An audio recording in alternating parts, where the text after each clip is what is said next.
Pessoal, agora nós vamos na segunda parte da aula de biossegurança e ergonomia, né, tratando a questão da biossegurança. Eu gostaria de trazer para vocês um conteúdo relativo a acidente de trabalho, né? A gente chegou a falar alguma coisinha, mas eu gostaria de aprofundar um pouquinho mais esse conhecimento, ok? Então vamos lá.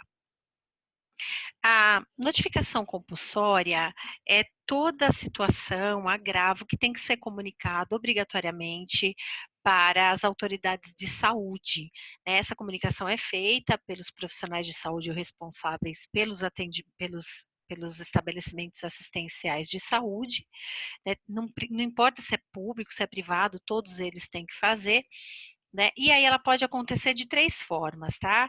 Imediata, quando ela tem que ser, essa informação tem que ser transmitida em até 24 horas. Ela pode ser semanal, quando essa informação pode ser recebida em até 7 dias, uma semana. Ou ela pode ser negativa, quando existe uma comunicação semanal de que naquela instituição não houve nenhuma notificação compulsória. Isso é importante, porque aí responsabiliza a instituição para que ela se envolva mais nessa questão de notificar as doenças de notificação e agravos de notificação compulsória. Dentro desse rol, né, de situações de notificação compulsória está o acidente de trabalho. Tem uma série de doenças infecto-contagiosas, como a tuberculose, por exemplo. Tem situações de violência, por exemplo, outra questão que é notificável, né? Reações a vacinas e o acidente de trabalho. Para vocês saberem um pouquinho mais, acessem aqui esse link. Isso é importante que vocês vejam aqui o link de São Paulo. E aí, para vocês verem como é que funciona, eu coloquei esse fluxograma. Então, é um caso suspeito, aí você vê lá na lista de notificação compulsória. Se não é, não notifica. Trata lá o paciente bonitinho, não notifica. Se é, tem que preencher a ficha do Sinan em duas vias. Bom, aí, para você ver se a unidade tem condição de investigar o caso, né, você vai dar sequência aí à sua notificação. Se não tem, você vai pedir que a vigilância faça o segmento. Então, geralmente, quando é pronto-socorro de hospital particular, a gente avisa para a vigilância dar segmento no caso, a gente não faz. Tá? Se por um acaso a instituição tem, ela vai investigar. Tá? Caso confirmado, insere no sistema. Esse é mais ou menos o fluxo da notificação compulsória. Mas o nosso objetivo aqui é trabalhar com ergonomia e, portanto, com acidente de trabalho. Acidente de trabalho é uma notificação compulsória. Essa é a guia de notificação, é o CAT que a gente fala, vocês já devem ter ouvido falar. Se vocês quiserem ler um pouquinho mais, acessem aqui o link. O decreto é o 2172 de 97. Tá? E essa é a fichinha de notificação compulsória que tanto o profissional médico, enfermeiro ou da própria instituição de saúde tem que preencher para mandar para a vigilância. É obrigatório, tá, gente? Não tem como fugir disso aí. Bem, como é que funciona quando um profissional da área da saúde, ele se contamina, né, por um fluido biológico, né? Então, primeira coisa que a gente tem que ver é qual foi a via de entrada, tá? Então, qual foi a via de entrada? Foi mucosa? Lavar com solução fisiológica, não friccionar, porque senão você faz entrar e não usar a solução alcoólica. Se for percutânea, lavar com água e sabão, não friccionar também, para não entrar na corrente sanguínea, não escovar e não usar a solução alcoólica. E aí você leva o profissional ou para ao serviço médico do próprio trabalho, ou você leva para o pronto-socorro. Então, às vezes, em finais de semana, como não tem um ambulatório médico da instituição disponível, a gente leva para o pronto-socorro. E aí nós temos que ver as questões, que quem são as pessoas envolvidas. Então, a gente tem a fonte e a pessoa que se acidentou.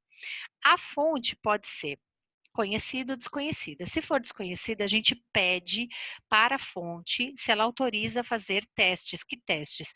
Teste de hepatites, teste de HIV. Né? Então, todos esses testes são feitos com a fonte. Quando a fonte é desconhecida, por exemplo, a pessoa sem querer foi pegar a caixa de pérfure, varou, sei lá, uma agulha varou e ela se picou com a caixa de pérfure. Como é que vai saber qual foi a fonte? Ou a fonte não autoriza a informação. Aí o negócio é diferente, a gente vai tratar que é um profissional acidentado e que tem fonte que não é conhecida. Vamos ver qual é a conduta? Bom, uma das primeiras coisas que a gente faz é verificar se a pessoa é HIV positiva, né? Então aqui a gente faz um teste. HIV negativo, a pessoa não tem lá o teste rápido, né? Negativo não entra com a profilaxia. A fonte positiva, né? Não é HIV positivo, não entra com a profilaxia. Se por um acaso a fonte for positiva ou a fonte for desconhecida, aí tem que iniciar com a profilaxia pré-exposição. Tá, e essa profilaxia vai ter que acontecer aí durante 28 dias, que são é a janela imunológica e é a terapêutica que é instituída para esse caso com as drogas antirretrovirais. A gente encaminha para o serviço de acompanhamento da ST-AIDS, que essa pessoa vai ter que fazer, além disso, os exames para hepatites. Outra questão que se faz é verificar se o profissional está vacinado contra hepatite. Se ele não está, ele tem que receber imunoglobulina, que é anticorpo pronto, e ainda assim fazer a vacinação de 3 doses contra hepatite B. Se ele foi vacinado, a gente precisa saber quantas doses ele tomou. Se foi uma dose só, vai ter que tomar imunoglobulina. Se foram 2 doses, tem que fazer a terceira para completar o exame. E se foram 3 doses, não precisa fazer a terceira dose. Só tem que ver se foi dentro de 10 anos, senão tem que fazer mais uma dose, tá? Se ele tomou as 3 e está dentro de 10 anos, não precisa. Se ele tomou as 3, mas já passaram 10 anos, tem que fazer mais uma dose, tá? De reforço. Aqui são os testes rápidos. Então, a gente tem de sífilis, HIV, hepatite B, hepatite C. Os testes rápidos são uma mão na roda, gente. A gente geralmente faz dessa maneira, né? Você faz claro que sempre com EPIs, né? A gente faz uma punção periférica, né? Coleta o sangue num capilar de vidro, coloca o sangue na chapa de análise, pinga, né, os reagentes e aguarda um tempo e depois vai dar positivo ou negativo e você dá sequência ao atendimento. Pessoal, então é isso.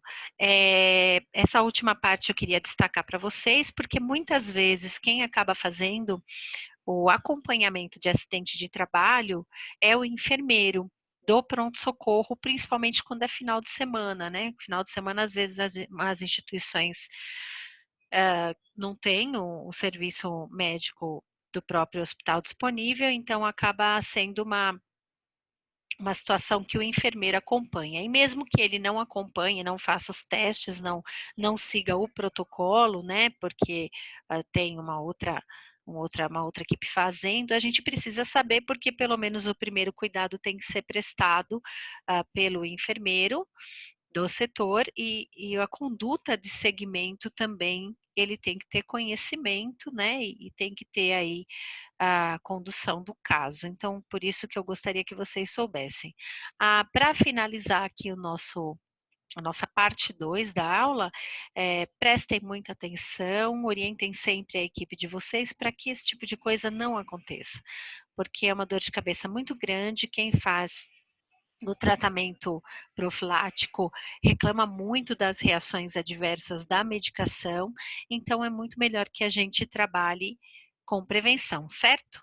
Então, quem se ama, se cuida. Pessoal, muito obrigada, espero vocês no nosso chat.